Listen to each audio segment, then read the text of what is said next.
this was not a feature film. It was actually a made-for-TV movie produced by HBO before HBO really took off. But it's hands down one of John Irvin's best films, and coincidentally, it's the first John Irvin film that I ever saw. When Trumpets Fade was released the same year as Saving Private Ryan, and even though it probably didn't even have a quarter of that film's budget, it is still a really effective World War II film. When Trumpets Fade takes place entirely during the Hurtgen Forest campaign, which turned into the longest single battle that a U.S. Army has ever fought. And yet it has been constantly overshadowed by the Battle of the Bulge, which happened a few days afterwards. So we get to see this underexplored battle as no other film has done, and we experience it through the eyes of David Manning. Manning is the last survivor of his unit, and he's desperate to get out of this hellhole as fast as possible. However, his experience, coupled with the lack of other candidates, means he's actually promoted to sergeant. Much to his chagrin, he's put in charge of 4 raw recruits.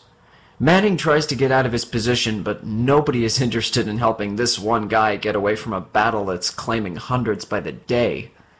So Manning has to stay alive while also being responsible for 4 other lives.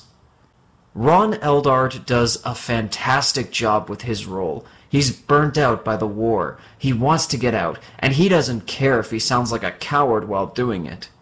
But when authority is thrust on him, he genuinely works to keep his soldiers alive, despite their inexperience. The most memorable of these soldiers would have to be Sanderson, played by Zach Orth. Sanderson is the overweight and nearsighted recruit who doesn't let either one of those things get in the way of fighting for his country. The rest of the cast is filled up by the likes of Jeffrey Donovan, Frank Whaley, Timothy Oliphant, and Dylan Bruno. Just like with Hamburger Hill, John Irvin does a great job showing us the chaotic madness that makes up a battle scene.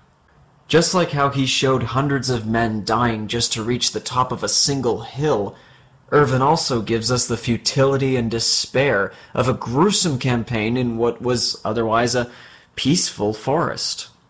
And on that note, I think what really makes When Trumpets Fade memorable is the fact that it does not glorify World War II. And that's a real thing. Even movies like Fury and Saving Private Ryan can't get over the fact that World War II was supposedly the last great war. We get lots of movies about World War I or the Vietnam War being horrible and almost without any kind of redemption whatsoever, but with World War II there's always something there which makes it more noble. When Trumpets Fade doesn't go for that. It shows brutal conflict, it shows men terrified of death, and if they do anything heroic, it's out of desperation and a desire to stay alive. I like to think that it was John Irvin's experiences which taught him to see through the illusions of one war being more justifiable than another. If he succeeds at anything with this movie, it's proving the point that war, no matter what, is always hell.